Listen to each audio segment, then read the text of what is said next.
Yes, my name is Krishna Maharaj, and I've been a clinical psychologist for the past 37 years. Here, I'm the senior clinical psychologist and health administrator. I have been a member of the National Mental Health Committee for many years. Alcohol perpetrators would sometimes lose their judgment and their decision making and will not realize the extent to which they are impacting on significant others in the home. So there's certainly a correlation between use of alcohol and domestic violence. Abuse goes usually into a cycle where there's usually tension in the home environment, and then violence in any of its forms is expressed, and then there's what's called the, believe it or not, honeymoon period, where people try to reconcile and apologize and try to make amends, and then after the cycle gets repeated. I think early o'clock in a relationship,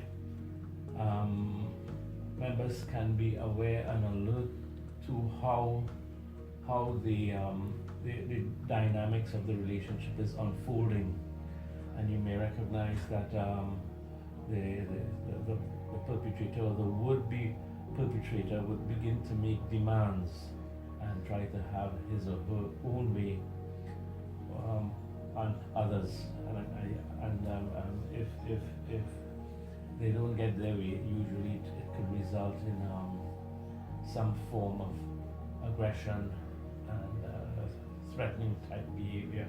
I think you also have to look at the frequency with which this occurs and use it as a red flag immediately. Usually you find that there are people who have some kind of deficit in their personality makeup that would want to exercise a power and control in a relationship to satisfy or compensate for that deficit. That's one of the or personalities may feel somehow inadequate, and it's only by overcompensating in a relationship, by becoming aggressive, do they find some kind of satisfaction. But I suppose if we understand how the relationship plays off, if the first time or the second time he or she gets away with it without any confrontation, without anything being done again, there's a high likelihood that the behavior will continue. Okay.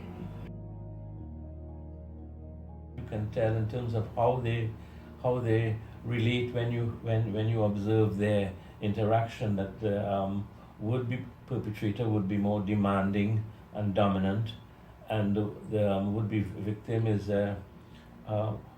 shy, withdrawing, cooperative, and even you can get the identification of them experiencing fear in the presence of the would-be perpetrator. Young children, pre-adolescent or adolescent, could show deviant behavior. They can begin to be very withdrawn, introverted into themselves. They will certainly do poorly at school. It can have a negative impact on school performance.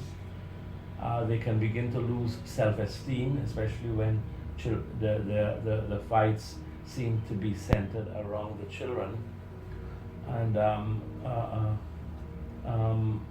certainly with the male child, there can be truancy and petty stealing and social deviation for sure.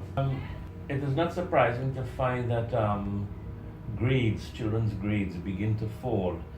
Children who are competent, who are bright, who have been doing well during the term or during the past academic year, suddenly begins to do very poorly, and teachers would be puzzled or challenged for an explanation until they find out more on the domestic side.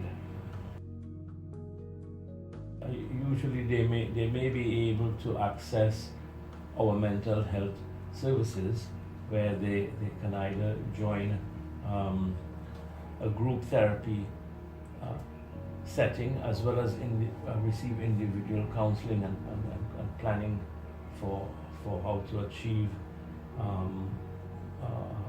what they would like to achieve in life.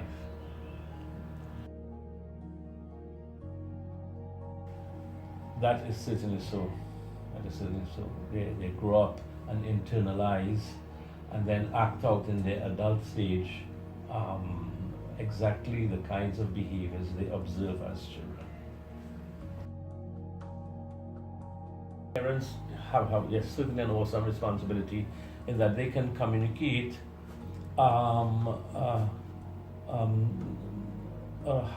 regard for human life and friendships that they are getting into, to be treated with respect and high regard. I would say it's a matter of communication of values installation in the hearts and minds of their children. So I should never blame it on their having too much testosterone, although I imagine there are some studies that kind of want to suggest that. But I think it's a matter of how the societies around the world has evolved from time immemorial, and in the interplay of couples, for example, men and society to some extent define manliness and masculinity by the man being, in quotation marks, the more dominant one. In some of the cases it has been, because there have been instances where the perpetrator is determined and committed to express himself and has violated the protection order.